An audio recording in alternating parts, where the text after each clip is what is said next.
Not for Boys. A Haunting in New England. By J.N. Wdowski. For your full enjoyment, be sure to read and/or listen to the end. Chapter 1. Arrival. Trees. The number and height of them. Trees are what 12-year-old Nathaniel noticed most as they entered New England. The trees formed a canopy over the roadway, filtering in rays of sunlight from the blue sky above. He loved the feeling. Once off the main road, he rolled down his window to take in the fresh and crisp autumn air. His stepmom and dad followed his lead by also rolling down their windows. After only a few miles down a country road, with farms and orchards on each side of them, his father soon pulled their car into the parking lot of the building they would be living in. The moving truck, with their things, had arrived a bit earlier and was already half empty. The moving crew was working quickly and efficiently. Their new home was a large stone factory renovated into an apartment complex. The building was shaped like a giant letter L. The parking lot was nestled between the two wings of the building, one to the west of them and a larger but shorter building to the south. The larger south wing's east wall were flush against a small, fast-moving river. Mounted on its east end was a large, motionless waterwheel. "This is so beautiful," said his stepmother as they all got out of the car. She wrapped her arms around Nathan's father's left arm. His stepmom was from China. She was 30 years old and had a degree in English, yet still spoke with a slight Chinese accent. His father had met his stepmother when he was teaching university in China. He was 20 years older than her. "I thought you would like it," his father replied, leading her to the trunk of the car to grab their bags. "I understand the nights here are filled with stars, since there is very little light pollution compared to back in the city. The skies here are also not polluted like back in China." She gave his father a slight slap on his shoulder. "Why do you always have to criticize China?" she scolded with a huff in her voice. "It's not true," he replied. "Would you rather we go back to China?" "No, I don't want to go back to China," she answered, annoyed. "But still, you don't need to criticize my homeland all the time. After 4 years there, I am just happy to see blue skies again." His dad was a tall man with a teddy bear build. When his dad and stepmom would hug, she would fit perfectly in his arms and under his chin. He wore eyeglasses for distance and a fedora hat that kept the sun out of his hazel eyes.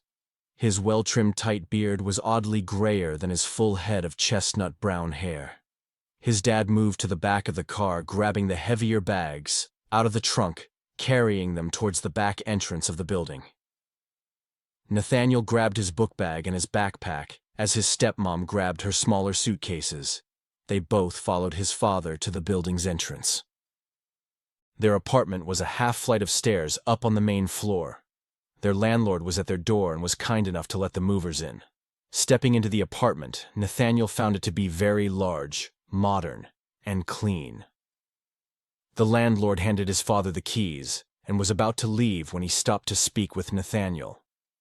He wished that he would enjoy his new home, but warned him. "Whatever you do, do not go into the south wing or the top floor of this building." "Why not?" Nathaniel asked the landlord. "Trust me, they are not for boys," replied the landlord. "What do you mean?" Nathaniel questioned. "Let me just say that this building is still very old. There are things little boys should not tamper with. Strange things that may frighten you, perhaps even hurt you." The landlord explained. "It is safer for you not to go into the south wing or the top floor. All of the building is not renovated like your new apartment." The landlord left with a smile along with the last of the moving crew. Nathaniel felt a chill come across him. What could be so strange and perhaps hurt him, he thought. He looked to his father and stepmom. They seemed so happy with their new home. The apartment was large and airy with high ceilings. His father, whom did most of the cooking, loved the new kitchen. It had a gas oven with burners, plenty of counter space to prepare food, a stainless steel dishwasher, garbage compactor, and stainless steel refrigerator with ice water and crushed ice machine in the door. It was a very modern kitchen in a very old building. His stepmother loved her walked-in closet with drawers for all her things and a shoe rack. The master bathroom had a whirlpool tub, so she could soak in bubbles at the end of the day. There were 3 bedrooms. The master bedroom, the second bedroom, was turned into his father's office. The third bedroom was Nathaniel's bedroom. It was the smallest bedroom, but still a good size for a boy his age. It was a corner bedroom, unlike the office, so he had windows on 2 walls that looked over the small New England River. Beyond the river was a wooded area. The leaves were already turning golden, yellow, orange, and red, with some hints of green leaves still holding on. From the east window, from the corner of his eye, almost out of his view, he could view the building's old wooden waterwheel. The wheel looked as if it had not moved for over a century. It was overgrown with strong, heavy vines that seemed to strangle the old wheel into a deadlock. Nathaniel felt strangely comforted that the vines were holding the wheel in place. He had an awful feeling that if that old wheel was set free, something terrible and horrible would happen. It was starting to get dark, so he closed the window shades and turned on the light in his room. The headboard of his bed was against the one wall without windows or a door. He had a night table on each side of his bed. On the wall with his bedroom door, his father had assembled storage racks for all his Lego blocks and other games and toys. Nathaniel hoped to be an engineer someday. He did well in math and loved building things with his Lego blocks. He wanted very much to design spaceships or robots. He liked his new bedroom. He liked the carpeted floor with plenty of room to spread out and play with his toys. In the corner of the windowed walls, his father had set up a work table for him with a chair. It was perfect to look out the windows and build his starship or robot designs. He only wished he had his own television in the room, but his father did not want him spending too much time just watching TV. He encouraged Nathaniel to use his creativity, not just sit passively watching television. His father had set up a bookcase in the opposite corner of the windows, with a reading lamp and chair near his bed. The bookcase was filled with all of Nathaniel's books, but his father also allowed him to read the books in the office. By example, Nathaniel's dad had taught him the joy of reading. His dad would read at least a book a week. His grandmother, his dad told him, used to read 3 books a week. That night, Nathaniel's dad did not feel like cooking, so they ordered pizza. It was not as good as the pizza they would make at home, but he still loved any pizza. The living room was not very big, but cozy with a front projection TV his father had hung from the ceiling and a movie screen on the wall that did not have windows. It was like their own little private movie theater where they could watch TV or movies on DVD. Nathaniel and his stepmom were both in the mood for a scary movie as the sun set and the pizza finally arrived.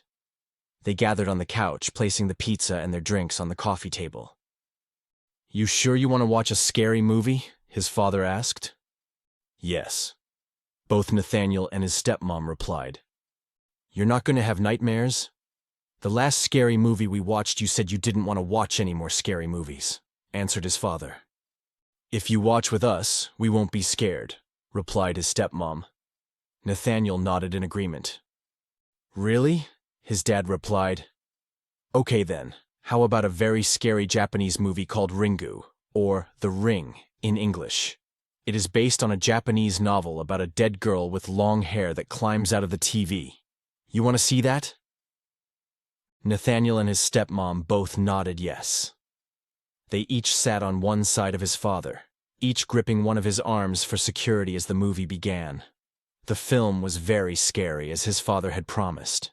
It was so scary that often Nathaniel and his stepmom would cover their eyes during the scariest parts, tightening their holds onto his father's arms. When the movie was over, his father got up and turned on the lights.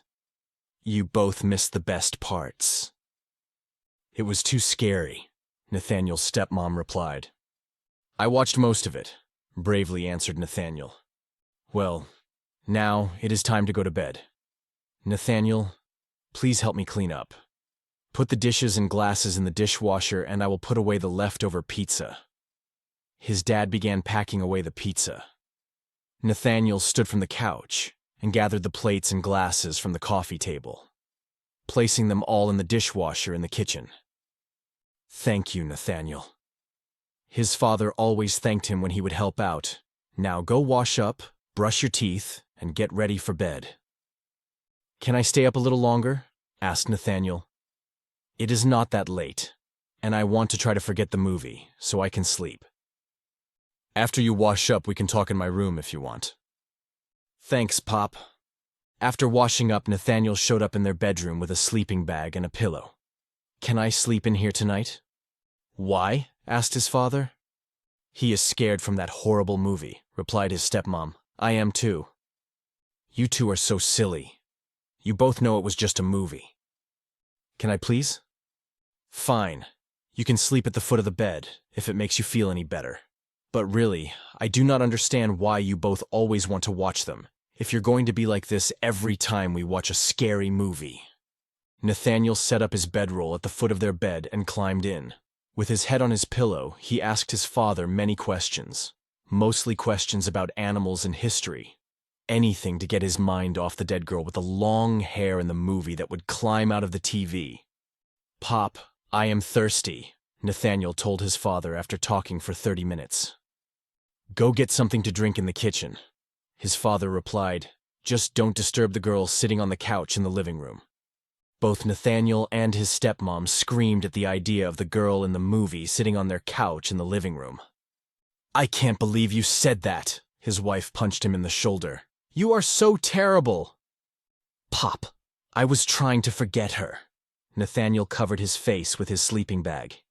It is okay, just don't disturb her when you go to the kitchen. I am sure she won't bother you, if you don't bother her. His father teased them more as they both screamed and laughed at the same time. They insisted that he had to go with them into the kitchen to get their drinks. Neither would go into the other room without him, and neither wanted him to go alone to the kitchen, leaving them behind in the bedroom without him. So, all three of them bravely went through the living room to the kitchen together, discovering there was no girl sitting on the couch waiting for them. Nathaniel finally fell asleep. Luckily, he had no nightmares about the girl that came out of the TV. The next morning, he woke before his father and stepmom, rolled up his sleeping bag, and brought it back to his room. He opened the shades to his windows, letting in the morning sun. Its rays were shining through the upper branches of the trees across the small river. He made sure to check that the waterwheel was still being firmly held by the thick, green vines. It was Saturday morning, and of course, no school. As he was turning his back to his windows to get breakfast, he noticed a young girl walking towards the waterwheel. At first, the sight of her startled him. She had long hair like the girl in the movie last night, but her hair was golden, not black. She wore a pair of blue jeans, white sneakers with pink laces, and a bright red jacket with a hood. She looked more like a modern Little Red Riding Hood than a Japanese ghost that climbs out of a TV. He tapped on the glass to get her attention. She turned to face him. She looked as if she was the same age as Nathaniel. Seeing him, she gave him a beautiful smile while waving to him to come out and join her. He decided to skip breakfast to go out to meet her instead. Nathaniel quickly put on his windbreaker and his sneakers and ran out. By the time he opened the back door of the building, the sun was just above the tree line. Shading his eyes to see her, she stood waiting for him, still smiling and waving. When he approached Little Red Riding Hood, he could see that she was actually even prettier up close than she was from afar. Unlike most of his male friends his age, Nathaniel had always a weak spot for pretty girls. He smiled as he approached her. Hi, I'm Nathan. We just moved in yesterday. Hello, Nathan. I'm Michelle. We moved into the building only last week. Nice to know there are other kids in the building. We are the only two, if you don't count my baby brother. He's only 2. My mom remarried. My dad too, although they don't have any children, yet that is, Nathaniel replied. I think my stepmom wants to. It's her first marriage. My dad says he hopes it is his last. That is good to hear, Michelle laughed. Do you come out here often? I mean, near the waterwheel? Interesting, isn't it? Michelle turned to look up at the large wooden wheel. I guess. But for some strange reason, I am happy those vines seem to be keeping it from moving. I know what you mean. Turning to Nathaniel, Michelle whispered, I have heard some stories about the history of this old building. Stories? Nathaniel stepped a bit closer to her. What have you heard? That this used to be, of course, a factory, where only young girls worked. The south wing was where they worked. 12 hours a day, 6 days a week. Only Sundays they were allowed off to go to the church that was located on the other side of the river. Nathaniel looked across the river. There's no church on the other side of the river. The story is one of the girls set the church on fire. She stepped closer to him, speaking even lower in volume, as if she was afraid someone or something would overhear her. You can still find its stone foundation in the woods. At least that is what I've heard. She then looked to their wing of the building. The girls slept on the top floor of our wing, above our apartments. Do you know why the girl burned down the church? Michelle shrugged her shoulders. No. I don't even know if the story is even really true. One of the local workmen told me the story. What did they make here? Nathaniel questioned her. No one seems to know that. It was shut down a long time ago, over 150 years ago, she answered. Have you been to the south wing yet? No, the landlord told me it was not for boys. Is it for girls? It used to be only for girls, but I have not had the courage to go in there to see for myself, Michelle replied. Perhaps you would go with me sometime and we can find out what they used to make here. That is, if you are not afraid. Nathaniel stood up straight, as if Michelle had just challenged him. I am not afraid. Let me know when you want to go. We can go now if you wish. Michelle turned a bit pale at the thought. Perhaps not today. Nathaniel was relieved she did not take him up on his bluff. He too was not ready to face whatever was in the south wing. He kept thinking of all those young girls slaving away for hours, day after day, month after month, and year after year on machines powered by that old cranking water wheel.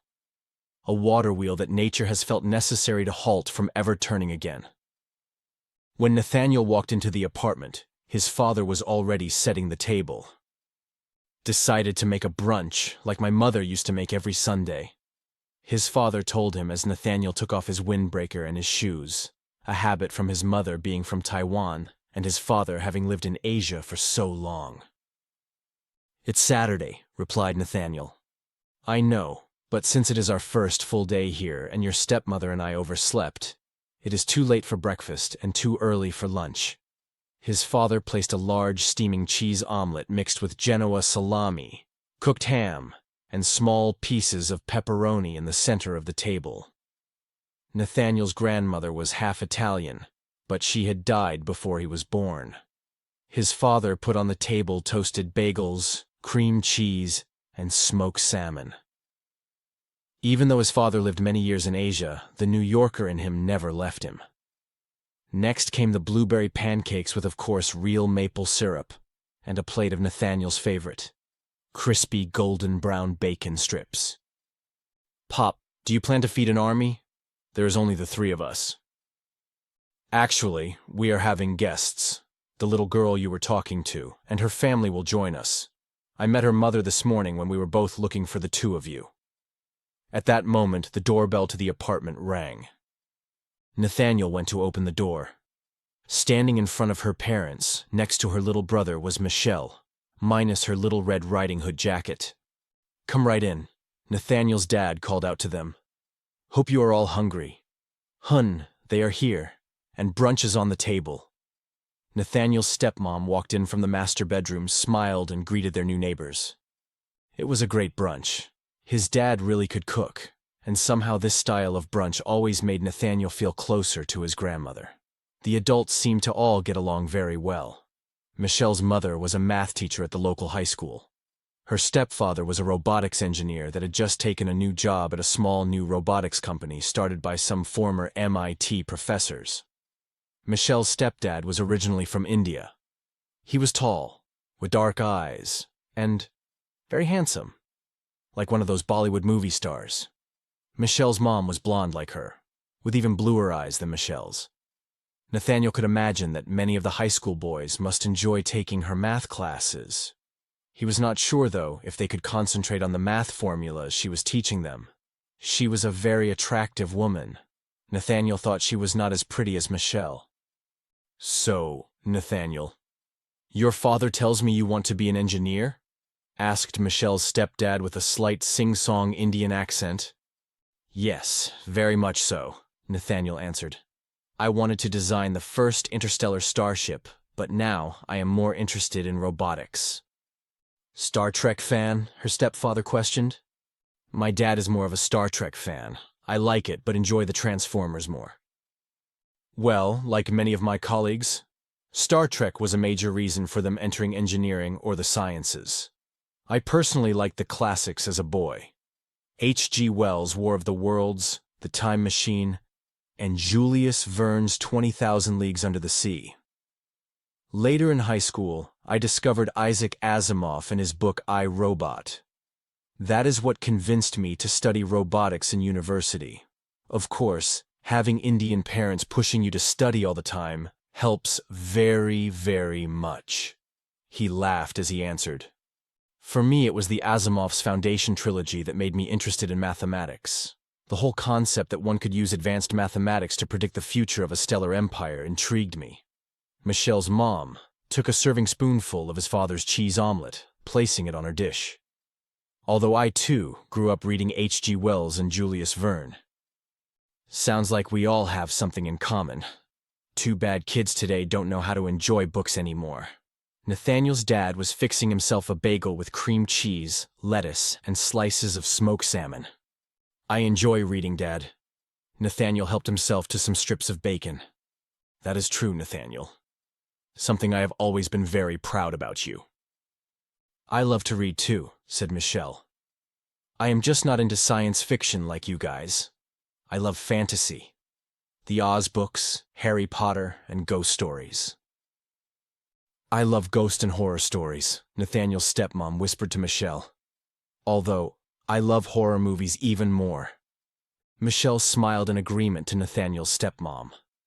"You always say that, yet you are still afraid of ghosts." Nathaniel's dad replied. "Nathaniel and I have watched that TV show Ghost Hunters many times, yet still they have never found anything that could be proven to be a real ghost.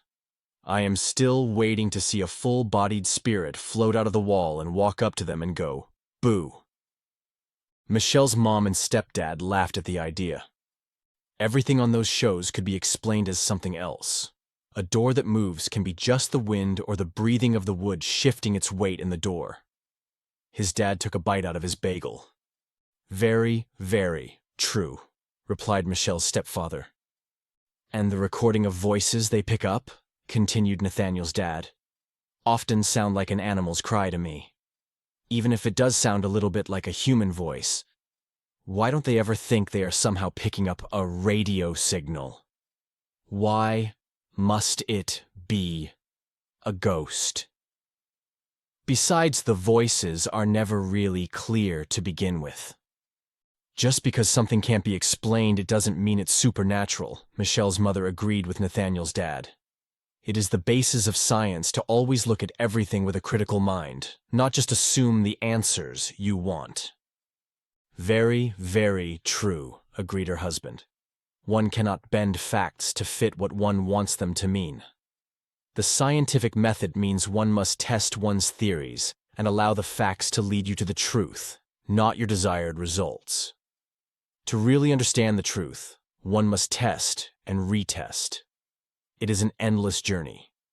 These shows try to present themselves as real science, but they are clearly finding what they want to find, especially when the evidence does not really support their conclusions." "I still enjoy watching a scary movie," replied Nathaniel's stepmom. "Me too," Michelle supported her. Please continue to Chapter 2, Her. To continue, please like, share, comment, and subscribe.